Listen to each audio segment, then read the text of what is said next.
The camera lens trembled slightly as the soldier raised it to his eye. One click, one photograph.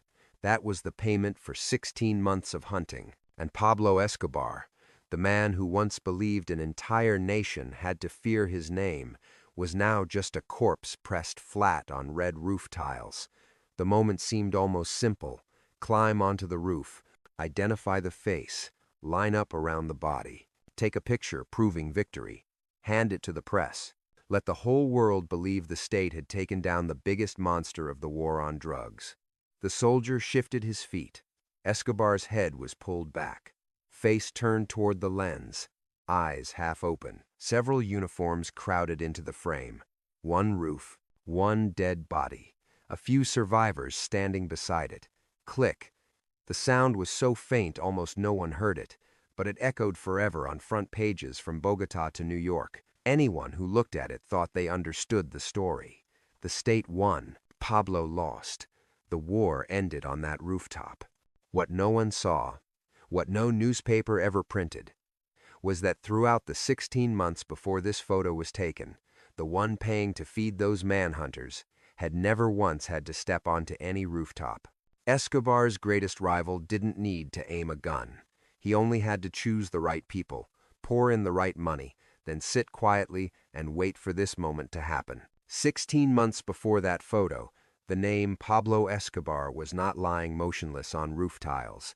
It exploded in midair. First frame, Bogotá, broad daylight. A central street, buses, offices, commuters, students carrying books. Then an orange flash, pressure blasting out windows, ripping doors apart, hurling bodies into the air. Black smoke rolled up and covered the capital sky.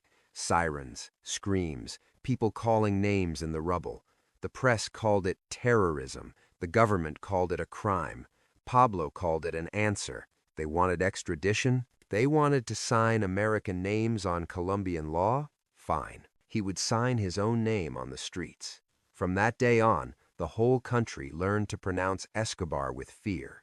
No photograph needed. Every explosion was an invisible poster plastered on everyone's nerves. Second frame, La Catedral. Not a cathedral. The prison Escobar himself chose. A thin fog at night, on a hillside above Medellin. Yellow light spilling from a complex that looked nothing like a prison. Inside, the smell of grilled meat.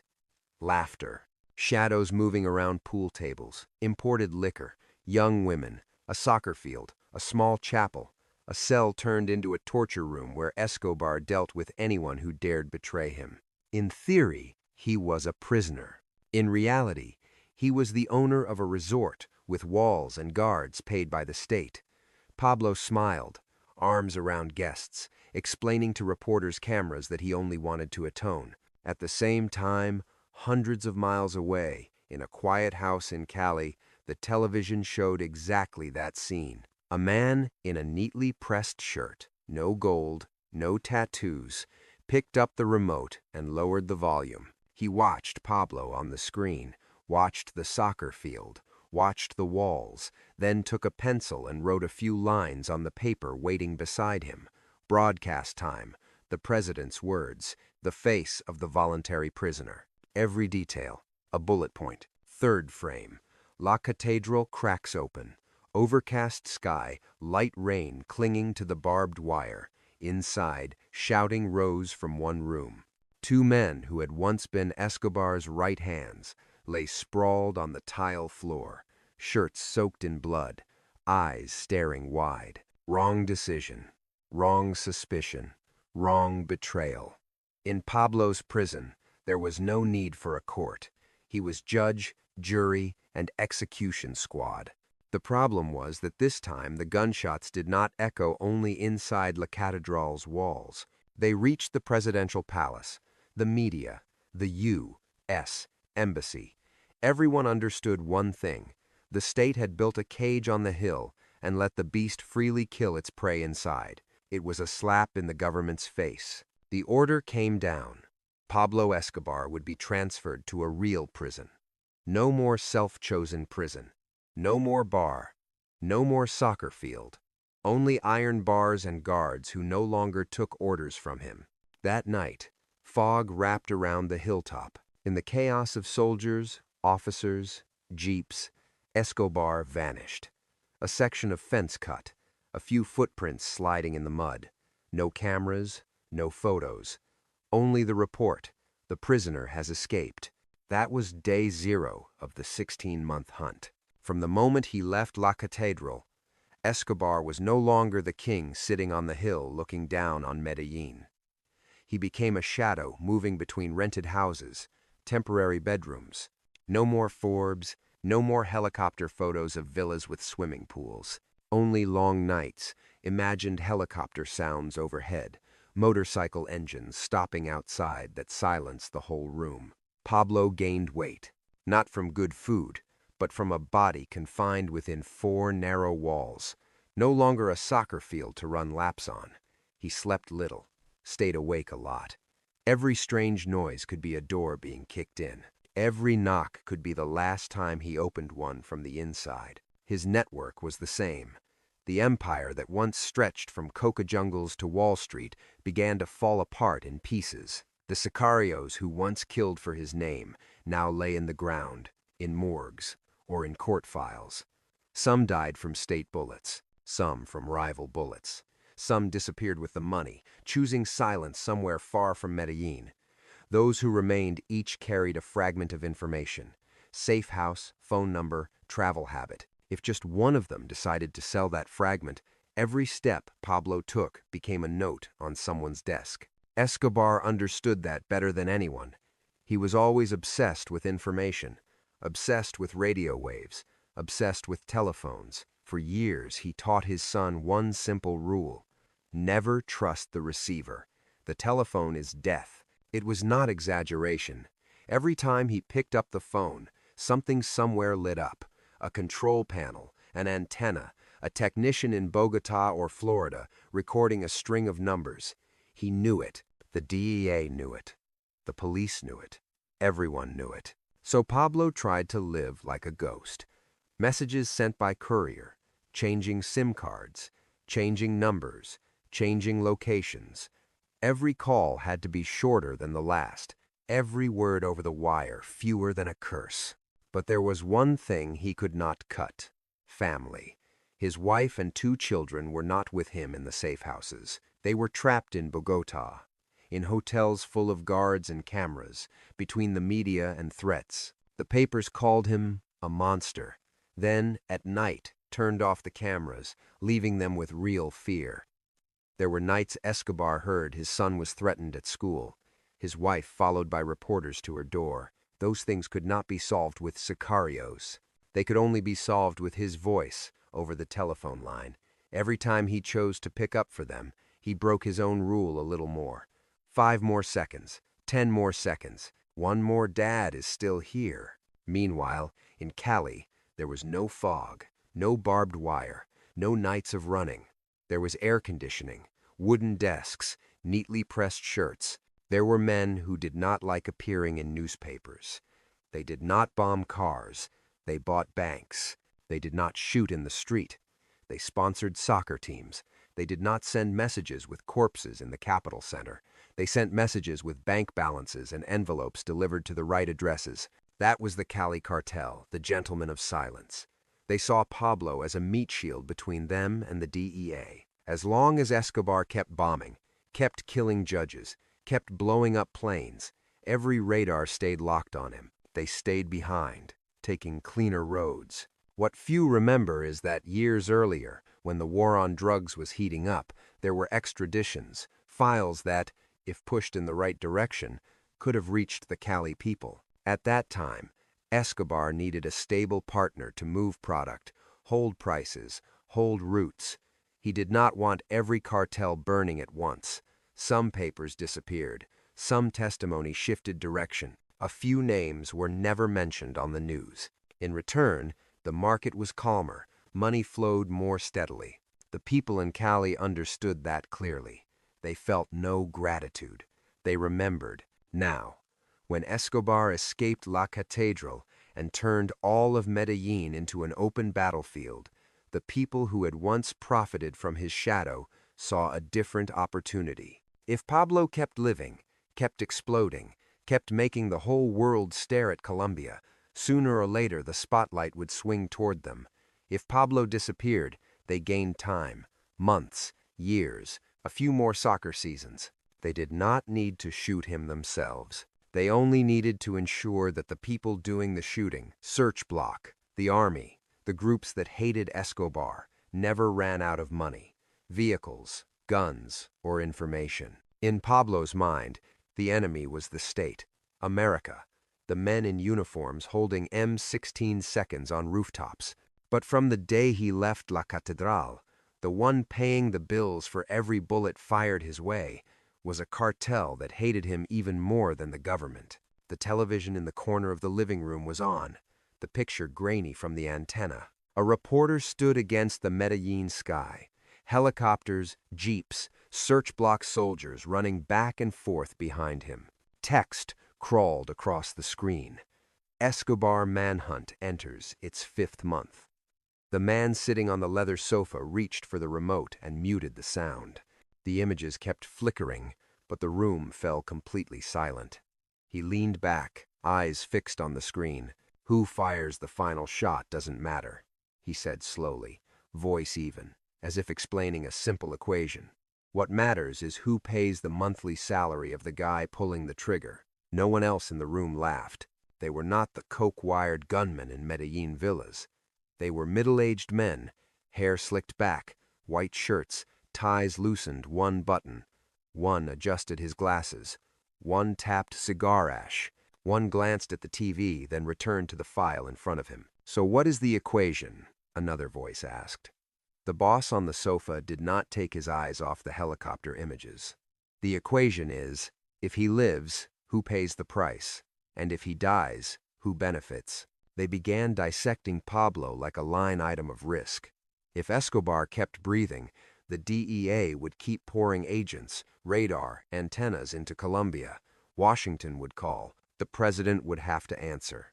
Borders would tighten. Airports would check more. Containers would be scanned harder. "Every time he sets off a bomb in Bogotá," one man said, "it adds 2 more layers of inspection at the port of Buenaventura.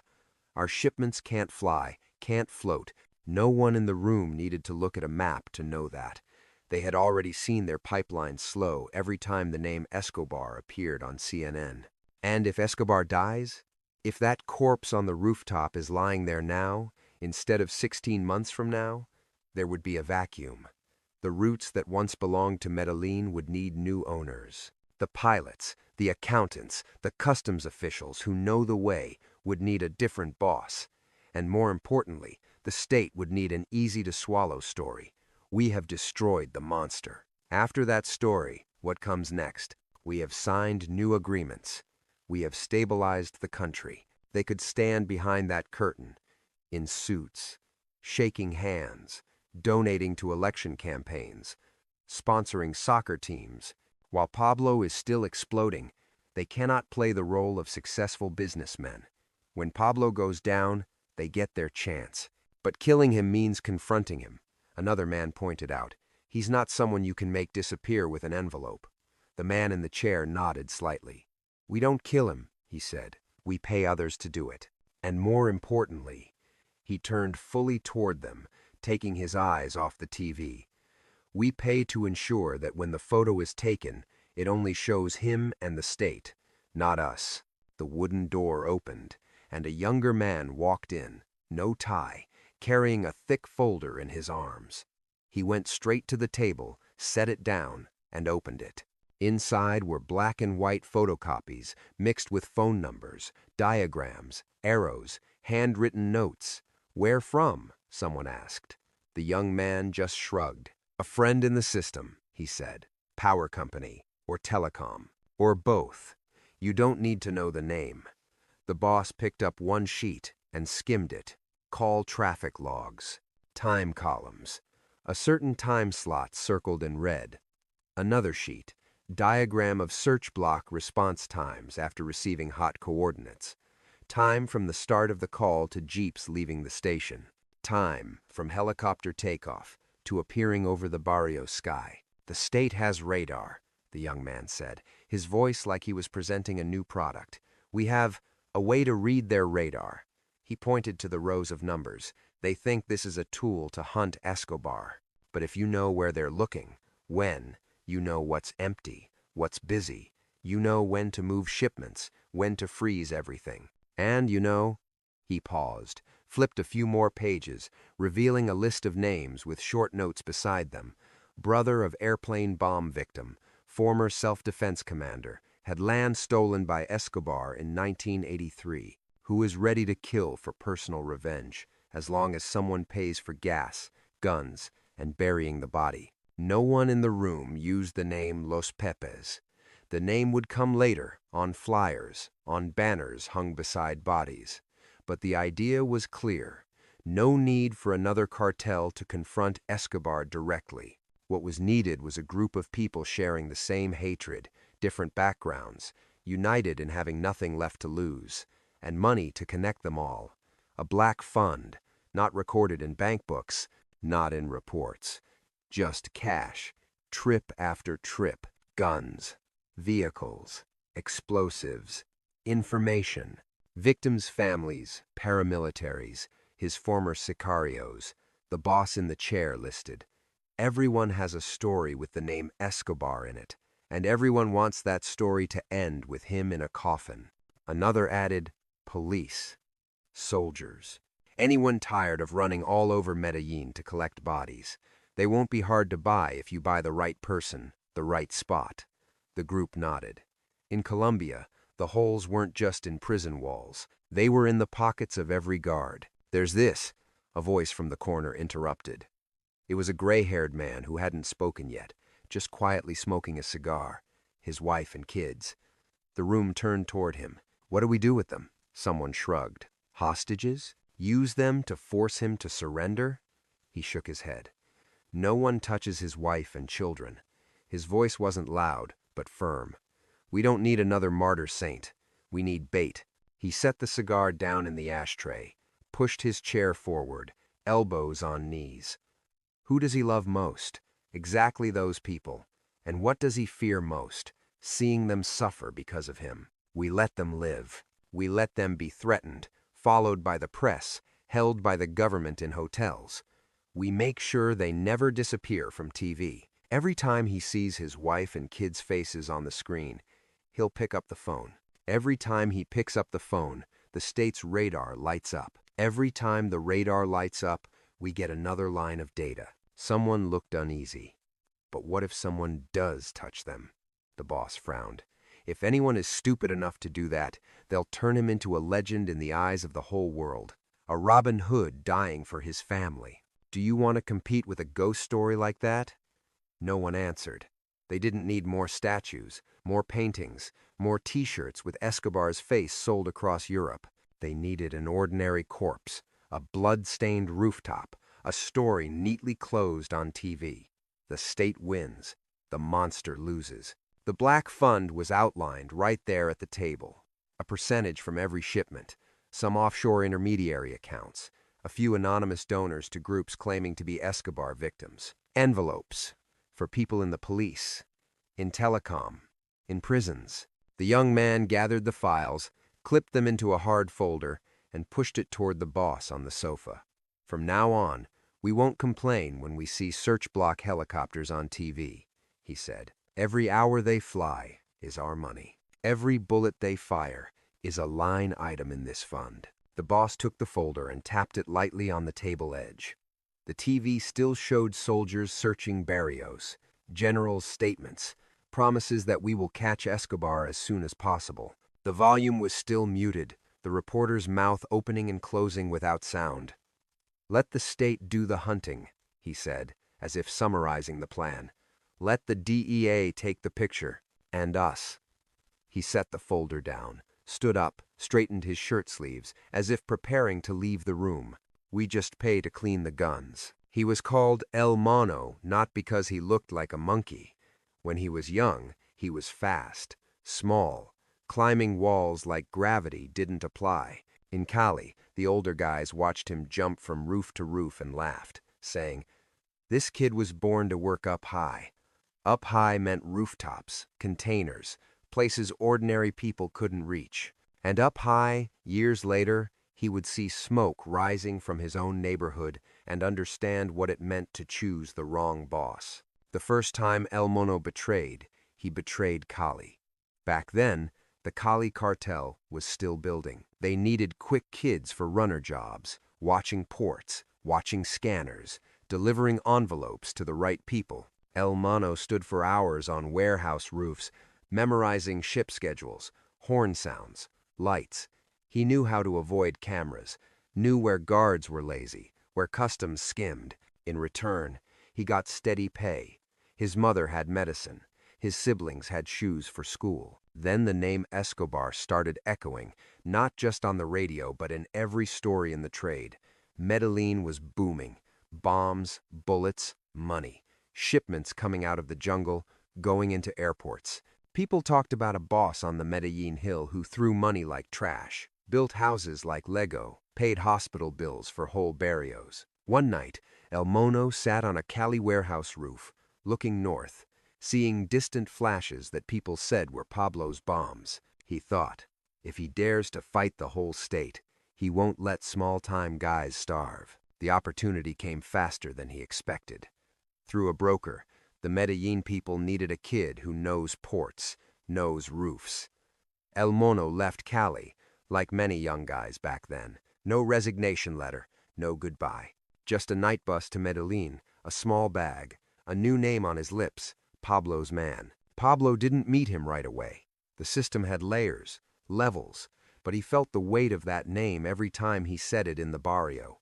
People brought him coffee, asked what's he like in person, smiled lightly when he said he's just a dad who loves soccer. Then one day, he was called up to the house on the hill. La Catedral was still the luxury prison. Pablo still moving between the soccer field and dining room like a boss, not a prisoner. El Mono stood before him, hands trembling slightly. Pablo asked a few short questions. Which ports do you know? How high can you climb? How fast can you run? No philosophy, no speeches, just a job interview.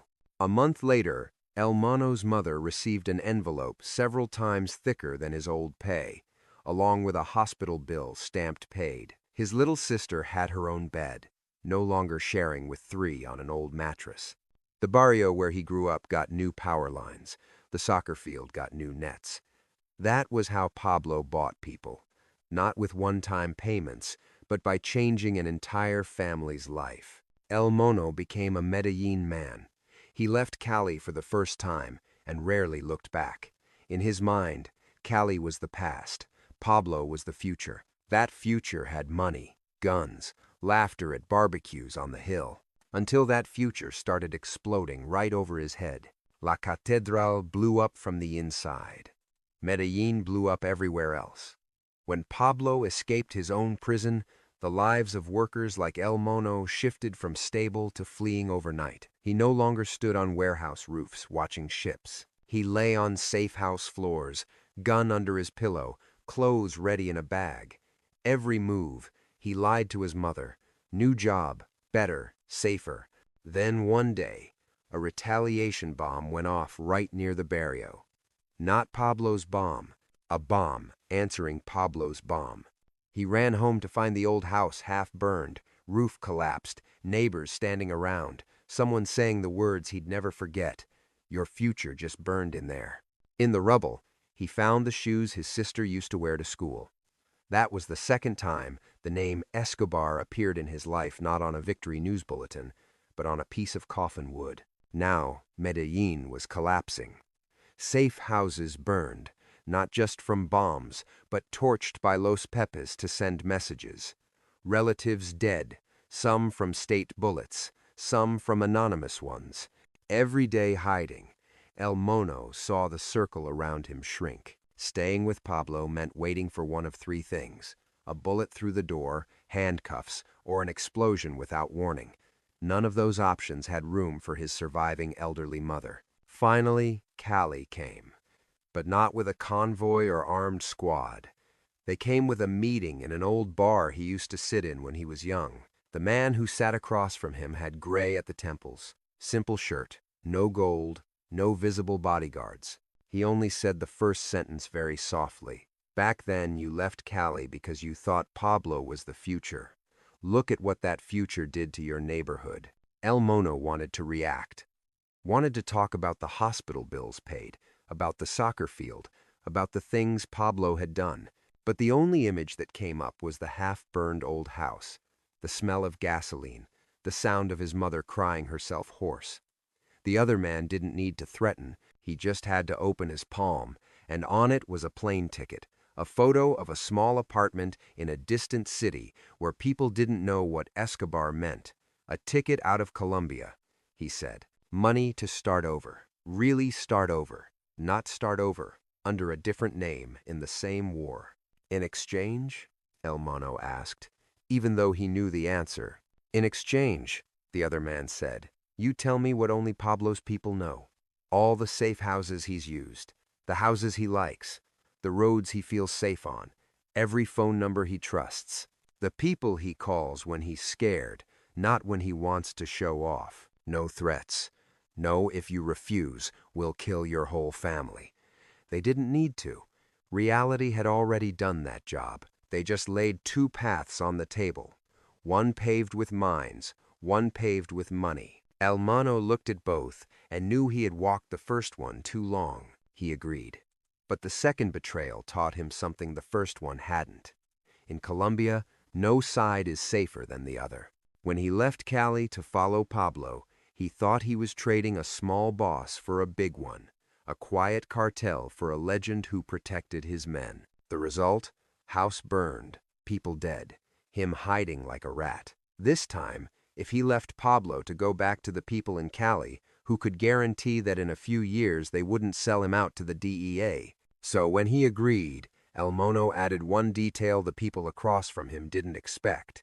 He built himself a safety line. The evening they sealed the deal, they met in a suburban house, wooden table, yellow light, windows shut tight. They talked about roots, about safe houses, about a house with a blue door on a steep street where Pablo had slept 3 nights straight without being detected. They drew diagrams, marked spots, wrote phone numbers on paper. One of the Los Peps guys poured drinks and laughed. I've never seen anyone know his habits like you do. You were smart leaving Cali back then. El Mono laughed too, but his hand in his jacket pocket gripped something else, a small tape recorder, the kind sold at flea markets, the ones freelance journalists use. From the moment the conversation started, it had been there, a tiny red light glowing under the fabric. Every sentence, every name, every offer, every number was recorded on tape. When everyone left, he stayed last, pretending to finish one more drink. On the way back, he didn't go straight to the safe house. He turned into a small church, lights off, only candlelight in front of the statues. He slipped into the storage room in the back, dug through old clothing bins, took out the tape, wrapped it in a plastic bag, and shoved it deep into a loose brick crevice. If I die early in an accident, he whispered to the cold wall, this tape will find its own way out, not because he believed in miracles. In Colombia, there were plenty of people who loved leaking tapes, loved dropping information, loved seeing other people's names in the papers instead of their own. He just needed to ensure that if one day his body ended up on some remote road, the familiar death of those who accidentally slipped, someone would find something to make a few big men lose sleep. From that day on, El Mono lived on a tightrope. Every time he handed over new information about a trusted phone number, a house Pablo had just moved to, he tied another knot in his own rope. If Pablo found out, he was dead. If Cali no longer needed him, he was dead. If Los Pepe saw him hesitate, he died faster. He was no longer the guy climbing rooftops for others. He was the one testing every brick under his feet to see which one was a mine. El Mono wasn't the first to turn his back on Pablo. Many had already chosen to live rather than die with his name. But he was the only one who understood one thing. In Colombia, even the betrayer needs a charm against betrayal. The first shipment from Los Peps wasn't cocaine, it was bodies. They started with names Pablo thought were safe, lawyers, accountants, trusted men who only ever drank coffee with him and never held a gun. One morning, a lawyer's office in an upscale Medellin neighborhood exploded. Glass flew into the street, papers burned to ash, part of a body hung on the second-floor railing. On the opposite wall, someone spray-painted scrawled letters, "Perseguido por Pablo Escobar," persecuted by Pablo Escobar. The news called it a gang hit. People read the words and understood the opposite. Persecuted by Pablo? So he's an enemy of his. The next day, another body was hung under an overpass, hands tied, stomach beaten black and blue, chest pinned with a cardboard sign bearing the exact same words. Every crime scene left a double message. To outsiders, Los Pepes posed as victims seeking revenge. To insiders, they were a list of names that had once helped Pablo survive and were being crossed off one by one. The accountant handling cash to dollar transfers was shot right in front of his house. An uncle who had handled land paperwork for Pablo was dragged into a car. The next day, he was found in an alley, mouth stuffed with rags, the Perseguido sign covering his face. Then came the mistaken target. A small house on the outskirts, tin roof, unfinished brick walls. That night, Los Pepes thought one of Pablo's weapons suppliers was staying there. They left an old motorcycle outside, gas tank packed with explosives. When the clock hit the hour, the whole house turned into a fireball. The problem was, the man they wanted wasn't there. Inside were a family of three, a father who worked in a factory, a mother who sold fruit, a 12-year-old daughter, no records, no nicknames, no reason to die in a war that wasn't theirs. The press erupted. This time, the headlines didn't just say gangs settling scores, but asked, who are Los Pepes? Who lets them act as police, judge, and executioner all at once? On TV, government spokespeople expressed outrage, promised investigations, promised not to let illegal armed groups destroy order. Viewers saw ministers frowning, generals shaking heads, editorials using the word dangerous. But that was on TV.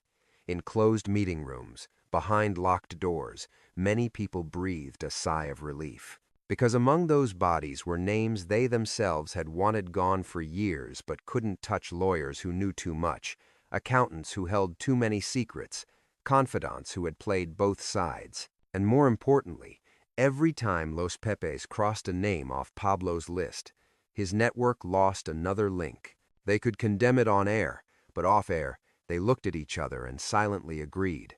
The common enemy was weakening without needing any signature from them. Search Block initially hated Los Pepes. To them, they were the ones contaminating crime scenes, killing people before police could interrogate them, dropping flyers like a B-movie. They arrived after, finding only ashes, bodies, and slogan lines. Every corpse was a warehouse of information burned away. One young officer punched the wall. They're killing our own witnesses. But gradually, one thing became undeniable. Every scene Los Pepes left behind was also a hole in Escobar's network. In the command room, when they pinned crime scene photos to the map and connected relationships with string, a pattern emerged. The killed names weren't random. They were the housekeepers, the cash holders, the contact bookkeepers, the ones who knew which safe house had a back door, which had an escape route to the hills. Los Pepes were systematically erasing those junctions. One day, after a raid where they seized a cash stash and several unused guns, a search block commander went home, opened the door, and found an envelope on the dining table. His wife said, "Someone left it for you through me." They didn't leave a name. Inside was a stack of dollars. No note, no logo, no thank you, just money.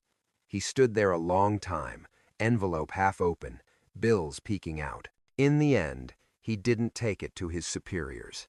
He didn't throw it in the fire either. He stuffed it back in the envelope, put it in a drawer, and closed it.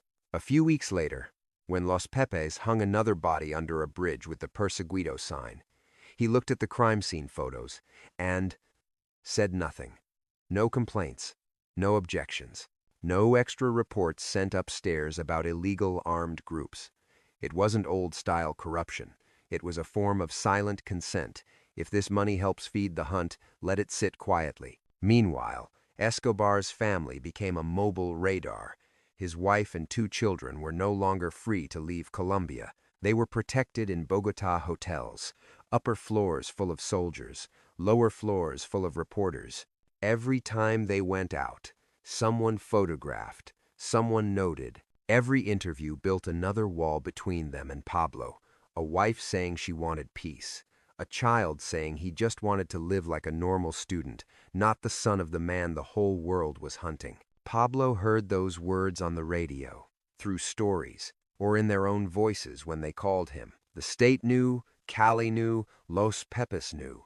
The only thread keeping him tied to the rest of the world was family, and that thread had to go through the telephone. Every time the state allowed his wife and kids to call out, more than one conversation took place. Somewhere in a dark room, antennas lit up, machines recorded the time, the length of the call, the cell tower location, a new dot on the map. Once, Pablo tried to be clever. He decided not to use familiar numbers, not to call the hotel directly. He sent an intermediary, an old friend who used to deal in cars, not directly tied to the cartel. This man's job: go to a public cafe with a payphone, call the hotel, connect the line, then pass along birthday wishes to the son. Pablo sat in the safe house, listening to the distant echo through 2 relays, trying to say hello fast enough not to be traced. He hung up, smug. "They can't track me here." Clean line. He didn't know that the intermediary had already been pointed out to Los Pepes by El Mono. El Mono remembered every face that had eaten at Pablo's table, held a key for him, passed an envelope for him. In Pablo's eyes, he was an acquaintance with no involvement. In El Mono's eyes, he was an entry on the list. Los Pepes didn't grab him right away. They followed. They watched where he went after the call, who he met, where he withdrew money.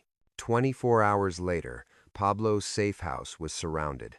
That night, he escaped over the roof, through the back door, down an old tunnel, but he had to leave behind weapons, cash, and 2 men who couldn't run fast enough. The next morning, Los Pepes hung one of those 2 under a bridge, the sign "Perseguido por Pablo Escobar" swinging in front of the barrio. Escobar didn't just know how to run. Sometimes, he struck back. A tip reached his ears. A bar in a certain neighborhood was a Los Pepes hangout. He couldn't pass up the chance to kill a few of the people hanging his men's bodies like hunting trophies. A truck was packed with explosives. A driver who didn't know what he was carrying, only told to abandon the vehicle at a certain time. When the clock hit the mark, the entire bar turned into a pile of rubble. Bodies scattered on the street, blood mixing with spilled beer. The press erupted again. This time, they didn't talk much about Los Pepes. They talked about Pablo, about how he kept bombing, kept killing innocent Colombian citizens in his private war. Los Pepes laughed, took photos of the scene, cut and pasted, added slogans. "We are only defending ourselves against a terrorist." They put those photos in the hands of new recruits. "See," they said, "he's still the same. He'll keep killing everyone around him just to protect himself. We're not the bad guys. We're cleaning up." The government, looking at those images, had even more reason to look the other way when Los Pepes went too far. Every exposed safe house forced Pablo to move faster. Every move, he lost something: cashed money, trusted people, supply lines. At the same time, every narrow escape made him feel he was still lucky, still one step ahead of them. That feeling was no less dangerous than a bomb. It made him believe the rules from the La Catedral days still applied. If he kept changing locations, kept changing numbers, kept suspecting everyone outside his closest circle, he would keep surviving. But every escape came with one thing he couldn't change: the need to call. Every new safe house was a new address to check for safety, a new neighborhood where he wanted to know if his children got to school unharmed. His wife cried over the line, asking when this life would end. His son grew angry, asking if he planned to surrender so they could live like normal people. Those questions couldn't be answered by couriers. He had to listen, had to respond, had to justify. And to do that, he needed a telephone. In the command room, the map of Medellin gradually filled with red X's. Each X was an attacked safe house, a hiding place that had bought Escobar a few more weeks but was now just charred walls and broken doors. Beside them, smaller circles in a different color.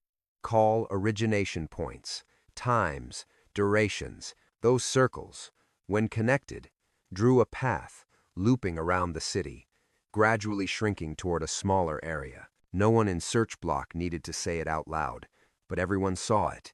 This wasn't the chaotic chase shown on TV. This was a tightening circle. Every step Pablo ran added another money transfer from Cali into the Black Fund, another envelope to an officer, a telecom guy, an outlaw armed group. Every bag he packed to leave a safe house was another bill paid. He thought he was shaking pursuit, but every turn he took drew his escape route more clearly on someone else's map. Those 16 months weren't a chase. They were a tightening circle. Every step Pablo ran was another invoice sent to Cali and another X marked on the Medellin map. The safe house in Los Olivos looked nothing like the things once associated with the name Pablo Escobar. No iron gates, no electric fences, no cameras. Just an ordinary two-story house in a row of identical ones. Pale yellow painted walls, small balcony, a few dried-out potted plants. In the living room, an old color TV sat on a wooden stand, antenna twisted like a nerve fiber. A small radio, its plastic face faded to oatmeal gray, played news mixed with boleros. The musty smell of long, unpainted walls mixed with cigarette smoke. Pablo's bodyguard, a younger man, thin, nerves always taut like strings, sat near the door, pistol within reach. Pablo himself sat on an old sofa, shirt untucked, belly straining the fabric, feet in slippers. He watched TV without really watching. The screen flashed images of himself. The manhunt, raided locations, government promises. He was angry about losing people, losing money, losing houses he had once considered safe. But anger wasn't the only feeling. There was also something like twisted pride. They were still talking about him. After all these years, after all the bombs and all the bodies, that name still carried enough weight to draw cameras. "I've escaped dozens of times already," he muttered, as if talking to the TV, as if talking to himself. "I know what you're thinking. I know how you move. I'm still one step ahead." The night before, he had just proven it, at least in his own mind. A tip had reached him.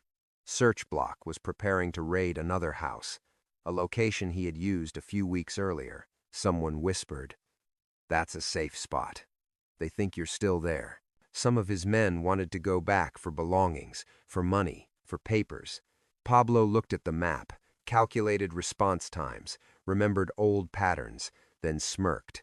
"A trap," he said. "They think I'm stupid enough to return to an old place." He ordered them to clear out of the current safe house, move to Los Olivos, leave behind anything small and unimportant. That night, helicopters really did fly over the old neighborhood. Searchlights cut across the sky. Soldiers dropped in, doors smashed, walls riddled with bullets. They found empty beds, a still warm stove, a few cigarette butts. No, Pablo. To Escobar, that was a victory, a small game, but a win. It confirmed in his mind that the rules he had lived by were still valid. If he could predict the state's pattern, he would always manage to jump to another square on the board before they placed their hand on it. He didn't know that tip hadn't leaked by accident. It had been released to see how he would react. On the hunter's side, they were playing the same game, but with a board that had more squares. In the command room, Search Block, Los Pepes, and the money holders in Cali didn't sit at the same table, but their data, through different channels, still flowed to the same place. They decided to try something. Leak a few pieces of false information about planned raids, believed Escobar hideouts. Not big leaks, not to the press. Just casual words in cafes, whispers that would reach ears they knew would pass them to Pablo's people. Every time a false tip went out, they sat back with the map and waited to see what happened. Not every time produced a reaction, but when it did, the pattern grew clearer. Pablo avoided returning to old places, always chose houses in ordinary residential areas, near schools, near markets. He avoided houses on main roads, preferred steep alleys, hard for jeeps to maneuver. Every move he tried to do at night, after curfew, when sounds blended together. It seemed random, but with enough tests, random revealed habits. They realized something more important. Every time a false tip forced Pablo to move, he called someone to check the new house, to update his wife, to warn his kids to be more careful. They didn't need the content. They only needed the time, the duration, the antenna location. False tips didn't just drive him out of safe spots. They pulled him closer to the circle closing around him. Meanwhile, in Los Olivos, Pablo paced the narrow room. The radio played another news item about himself. Rumors that his wife and children would be moved from their current hotel to a safer place, meaning farther, more sealed, harder to reach. Some whispered they might be used as bargaining chips put on TV, presented to the world as proof the state was protecting them, while he was the only one dragging them into danger. His son, the boy who once ran around Hacienda Napoles, riding horses, playing in the fake dinosaur park, was now older, understood more. He no longer sent simple messages like, "I miss you, Dad," or "When are we going home?" He asked hard questions. Why don't you stop? Is it worth it? Are you going to let them kill us along with you? Those questions couldn't be answered by couriers. Pablo had an unwritten rule for himself.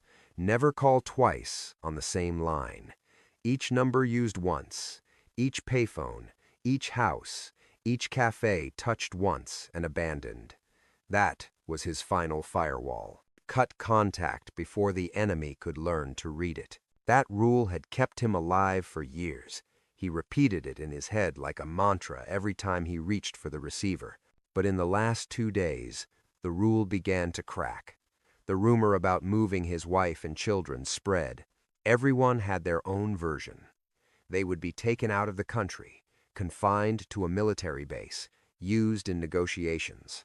Nothing certain, only one thing clear. If he didn't hear their voices now, he might never hear them again. Pablo looked at the telephone on the table, the line he had used once, weeks earlier, on a different night, for a quick few reassuring words. By his own rule, that line was supposed to be dead. He was supposed to burn it, abandon it, never touch it again.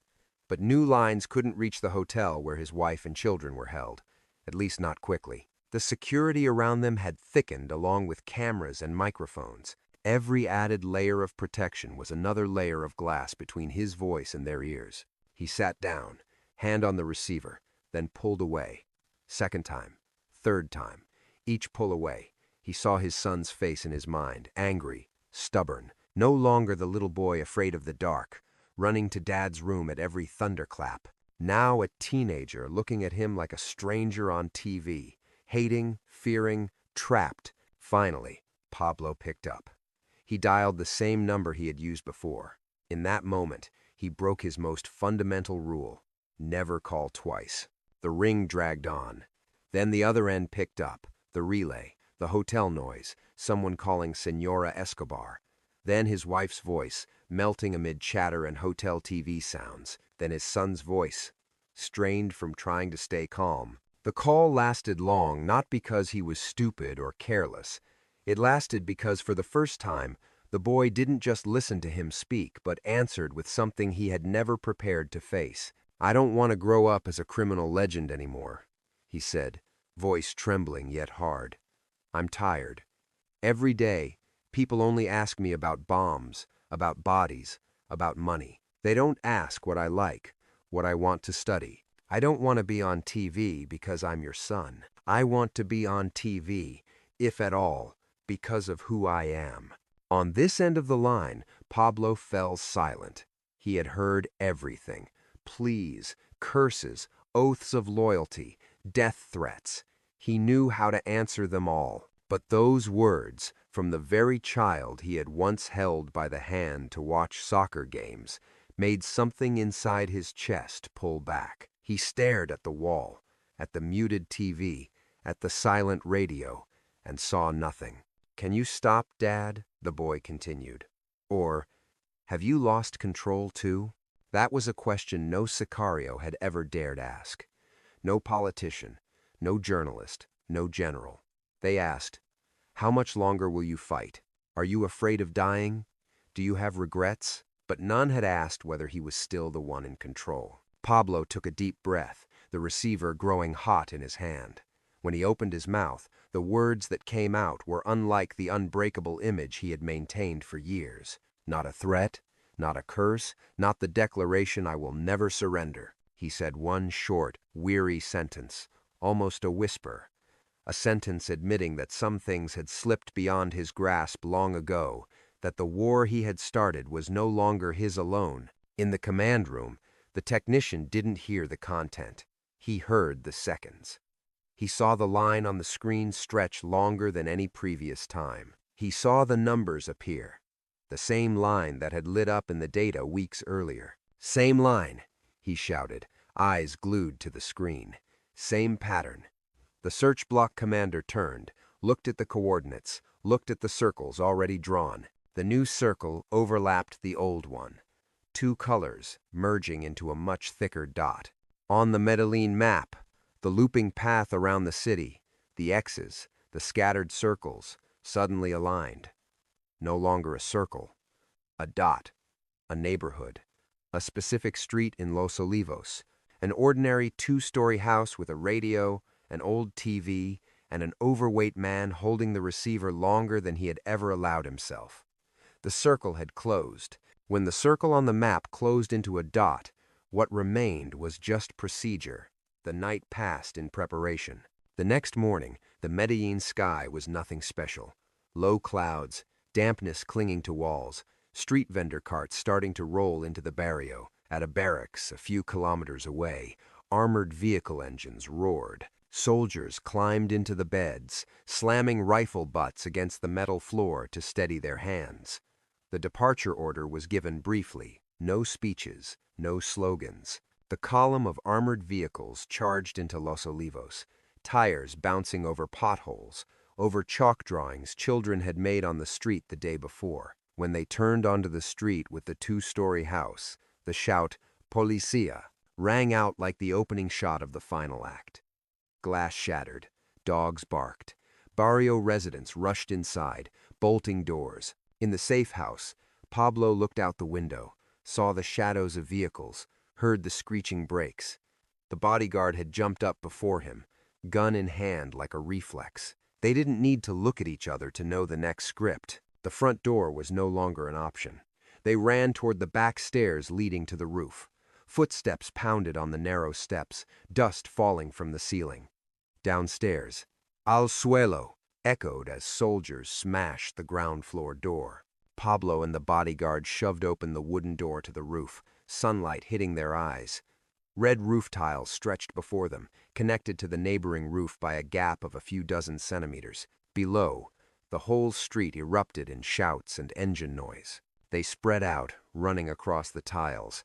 Each step produced a small crack of terracotta under their slippers. The bodyguard jumped first, arms swinging for balance, gun still in the other hand. Pablo followed, heavier, mind calculating distance, body weight, time until soldiers reached the roof. He had run across many rooftops in his life, but never carrying as many memories and as many enemies as now. The first gunshot rang out before they could jump to the next roof. Bullets plowed through tiles behind them, sending fragments into the air. One round embedded in a chimney, exploding into white dust. The bodyguard turned and fired back, not aiming carefully, just shooting to keep distance.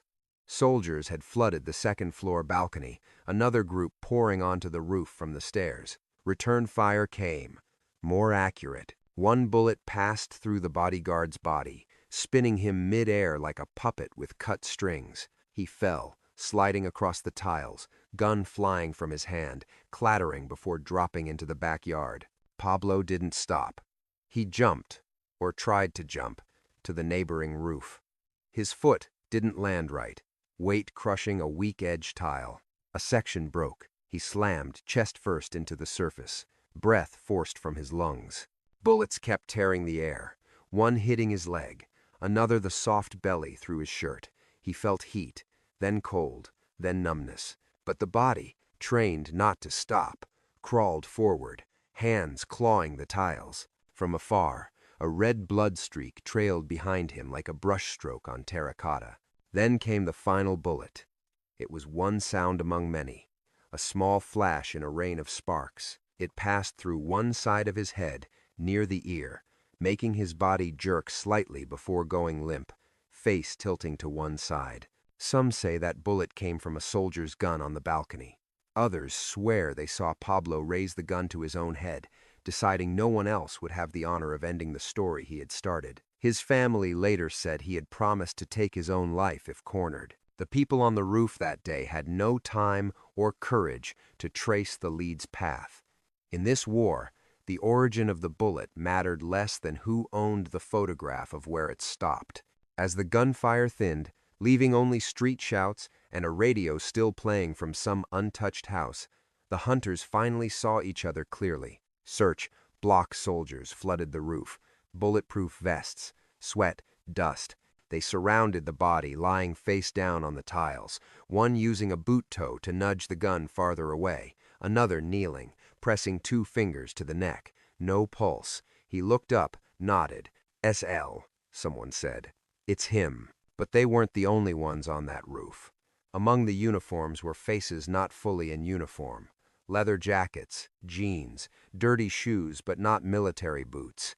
They had come up behind, via different stairs, different paths, thanks to different agreements. One of them stepped closer to the body, eyes bright, not with the state's victory, but with a personal debt settled. He meant to kick the corpse, or lean down to whisper something in the dead man's ear. A message from those left behind in his private war. "Hey, abajo!" a search block officer barked. "Get down!" His voice wasn't loud, but sharp. "This is a police scene. You don't belong here." The other man smirked. "Without us, you wouldn't be standing on this roof today." Eyes met, not with gratitude. One side knew it needed a clean story. The other knew it needed recognition. Guns not yet lowered, hands still shaking with adrenaline, could easily swing wrong with one more word. Another officer stepped between them, arms out, both separating and shielding. "We'll give credit to everyone later," he said, words as empty as those heard on TV. "But right now, we need to work." He used his body to push the strangers back toward the stairs, away from the body. Inside, he wasn't sure they would ever get credit. But he was sure of one thing. If they appeared in the photo about to be taken, today's story would no longer belong to the state. When the non-uniform faces were herded down, words still echoed on the stairs. One of them turned back, pointing up at the roof. "Take a good picture. Don't forget who's standing down here." No one answered. One of the search block officers stepped closer to the body, looked around, then, very subtly, almost unconsciously, used his boot toe to nudge the foot of a stranger who had crept one step too close out of the imagined frame in his mind. Just a small distance, exactly the width of a newspaper photo. The camera appeared like a prop already prepared.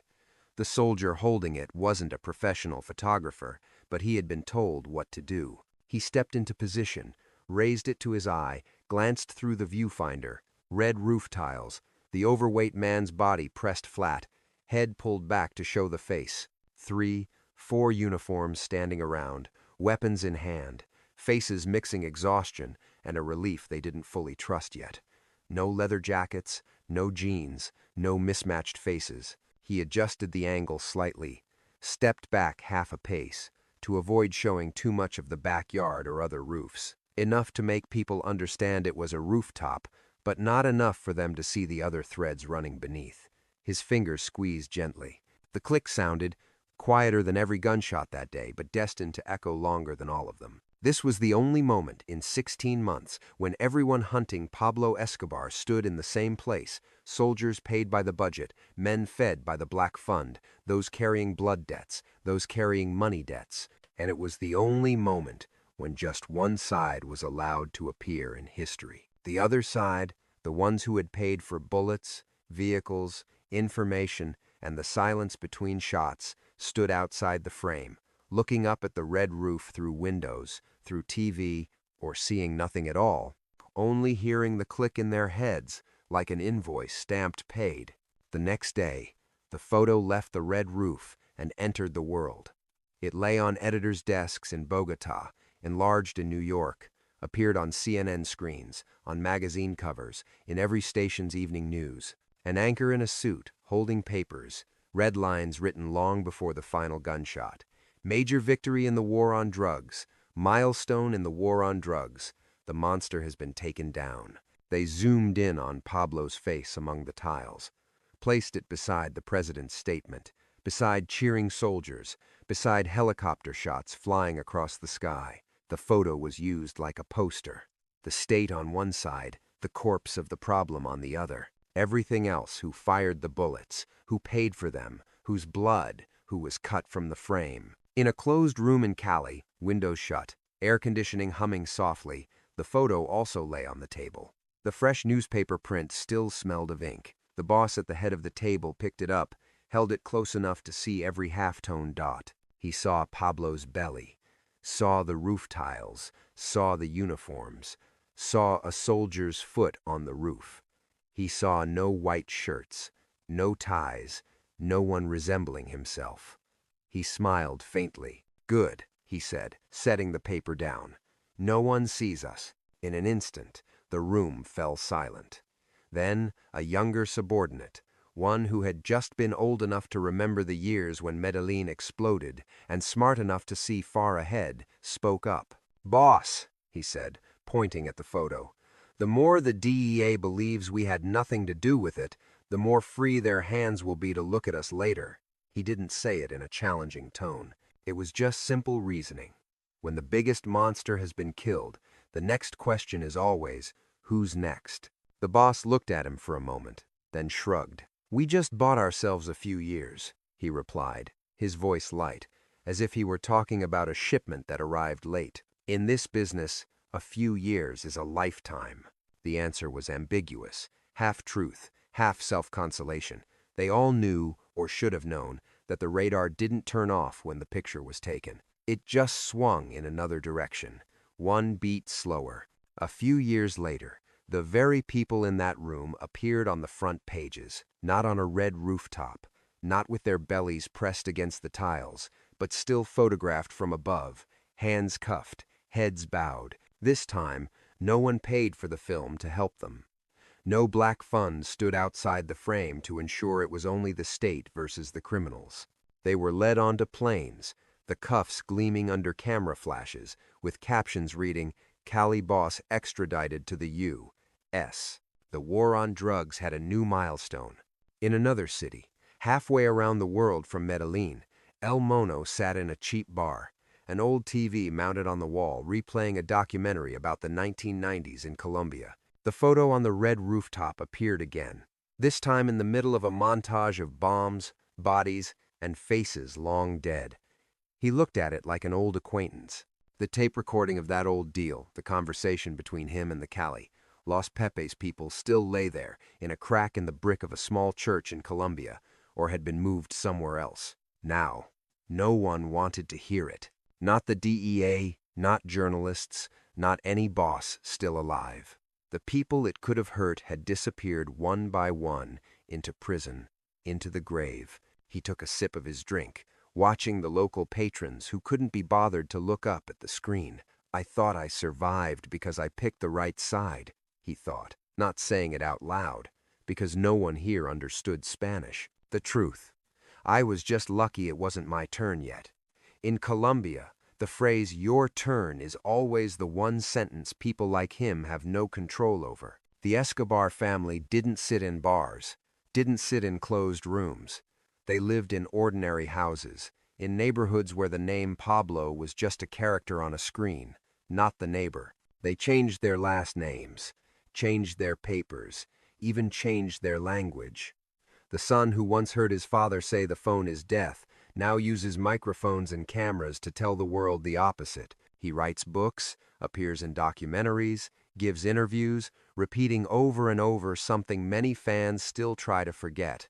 That photo isn't a picture of the legendary cocaine Robin Hood dying like a hero, but of a father who dragged an entire country into war because he refused to leave the stage. In every interview, people ask him the same question in different forms. Do you love your father? Do you forgive him? He can't answer with a simple yes or no. He just holds up the photo, points to the red rooftop, points to the body of the heavy-set man, and says, "This isn't a beautiful ending. This is the consequence." Pablo Escobar's greatest rivals had paid to fund the 16-month hunt, then stood outside the frame when the final picture was taken. But the drug war didn't end with one corpse and one photograph. It just changed the lead character. The photo that hangs someone's body today could hang the person who paid for it tomorrow. In this world, the most powerful weapon isn't guns, isn't bombs, isn't money. It's information and patience. Whoever buys those two things gets to decide who stands next to the dead body and who gets erased from the frame. If this story about the photo on the red rooftop has made you see the war on drugs differently, please hit subscribe and leave a comment telling me which moment gave you the biggest chills. And don't forget to turn on notifications, because in the next video, we'll go back and see how the Cali cartel thought they had beaten Pablo, before realizing they were just the next characters waiting to be put in the frame.